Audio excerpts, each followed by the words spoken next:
이 일이 상주 전투에서 대패하고 믿었던 신림마저 탕금대 전투에서 탈탈 털린 상황에서 왜군은 무야호를 외치며 한양으로 들어갔습니다. 조선의 임금 선조만 잡으면 게임 끝이었기 때문이죠. 그치만 우리의 선조는 왜군의 예상과는 한참 다른 전략을 갖고 있었습니다. 이미 짐 싸서 북쪽으로 튄 지 오래였고 왕이 수도를 버리고 도망치는 건 전혀 예상 못했던 왜군은 튀는 것도 하나의 전략이구나라며 감탄에 빠졌습니다. 그리고 무조건 선조를 잡겠다고 북진하게 되죠. 한편 조선은 다시 13,000명 정도의 병력을 끌어모아 임진강 방어선을 구축하였습니다. 하지만 이제 앞으로 엉망진창 이게 전투인지 코미디인지 모를 답답한 패전이 시작됩니다.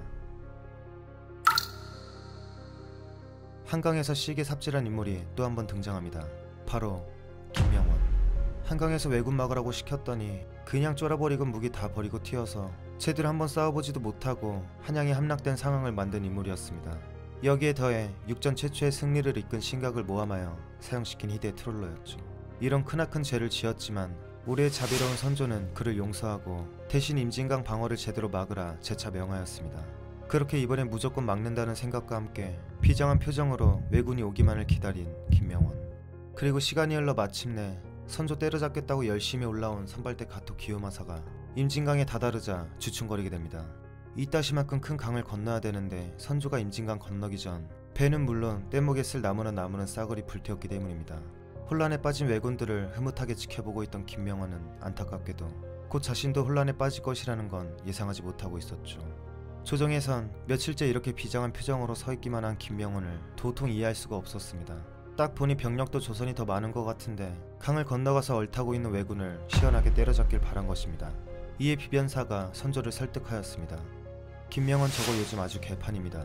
한양이 함락된 지가 언젠데 탈환할 생각은 안하고 그냥 눌러앉아 나루토나 지키고 앉아있는 꼴이 말이나 됩니까? 마치 명나라에서 돌아온 한응인이란 자가 있는데 김명원보다 훨씬 젊고 얼굴도 복댕이니 무지성으로 돌격해서 왜군을 더 잘 때려잡을 것이라 판단됩니다. 이한테 모든 지휘권 부여하고 김명원 말도 따르지 말라 하고 공격하라 합시다. 바로 이런 상남자 공격 스타일을 원한 것이라며 매우 기뻐한 선조는 코를 외치며 한응인에게 지휘권을 주게 됩니다. 명령 체계가 그 어느 때보다 중요한 전시에 이처럼 지휘권이 둘로 나뉘게 된 것이죠. 사실 김명원은 도대체 왜 선제 공격을 하라는 건지 윗대가리들 대가리에 뭐가 들어는 가 있나 아님 뇌에 주름이 없나 생각하고 있었습니다. 적들이 무리하게 강을 건널 때 공격하는 것이 상식에 맞았기 때문입니다. 이런 상황에서 한응인이 합류하게 되고 또 한 명의 용맹한 장수 신할이 등장합니다. 신할 이 양반은 신립장군의 동생으로 매우 용맹하나 용맹만한 인물이었습니다. 그렇게 자신감에 찬 한응인과 신할은 당장 왜군을 때려잡자는 의지를 불태웠죠. 그러나 그때 전쟁의 잔뼈가 굵었던 가토는 무리하게 강을 건너다 두드려 맞기보단 이게 설마 먹힐까 하는 계략을 시전하였습니다. 언덕에 친 진을 거두고 물러나려는 척하면서 조선군을 유인하고자 한 것입니다. 그리하여 왜군들이 신들린 연기를 선보이자 한응인과 신할의 눈이 돌아가기 시작했습니다.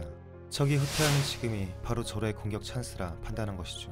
그래서 호기롭게 왜군들 뚝배기로 공론이나 하자며 돌격을 외쳤는데 이때 유국량을 포함해 베테랑 장수들이 말했습니다.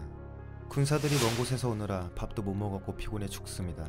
아직 뒤따라오는 군사들도 다 도착하지 않았고 왜적이 물러가는 게 개뻥일 수도 있으니 좀 쉬었다 내일 보고 싸웁시다. 이에 감명받은 한응인은 똑똑하고 현명하여 반대한 여러 장수를 불러다 바로 목을 싹둑 베어버립니다. 특히 나이도 더 많고 유능했던 유국량이 공격을 반대하자 신할은 그가 겁쟁이라며 목을 베려고 했는데 이때 분노한 유국량이 말했습니다.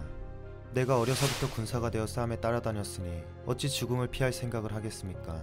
이렇게 말씀드리는 까닭은 나란 일을 그르칠까 염려해서입니다. 삔또 제대로 나간 유국량은 이렇게 말하곤 제일 먼저 군사들을 이끌고 강을 건너게 됩니다. 그리고 뒤이어 신할 또한 군사를 이끌고 강을 건넜죠. 그렇게 대망의 전투가 시작되고 신할과 유국량은 연기하는 소수의 병력을 공격하며 이기는 듯 보였습니다. 하지만 숨어있던 대규모 가토 병력이 해맑은 표정으로 깜짝 등장합니다. 결국 포위된 수많은 조선군들은 무자비한 총격에 전멸하였고 신할과 유국량 또한 그 자리에서 전사하게 됩니다. 이를 지켜본 한응인은 뒤통수를 긁적이며 옌병 이걸 어쩌나 싶었습니다. 배가 없어서 강을 못 건너고 있던 왜군들이 조선군들이 타고 온 배를 지들이 타고 건너오는 광경이 눈앞에 펼쳐졌기 때문입니다. 강 건너에서 넋놓고 물멍하던 한응인 김명원과 군사들은 결국 냅다 도망치기 시작했습니다. 이처럼 얼탱이없게도 매우 유리한 상황에서 희대의 전략으로 임진강 방어선이 손쉽게 뚫렸습니다. 덕분에 왜군은 신나게 선조 잡으러 북진하게 되었죠. 이 소식을 들은 선조는 기겁을 하며 명나라와 맞닿아 있는 의주까지 쭉쭉 빤스러나게 됩니다. 하지만 아직 포기하긴 일렀습니다. 재빠르게 경상도를 부시고 한양을 함락한 왜군이었지만 전라도를 관가하고 있었기 때문입니다. 한양이 함락된 소식을 듣자 또 용맹한 사나이가 등장합니다. 전라도 관찰사 이광. 그는 전라도, 경상도, 충청도에서 병력을 끌어모았고 그 수가 무려 8만이었습니다. 그렇게 이광은 대군을 이끌고 한양을 향해 진격했습니다. 그리고 이제 조선에서 역사상 가장 얼탱이 없는 패전, 용인 전투가 벌어지게 됩니다.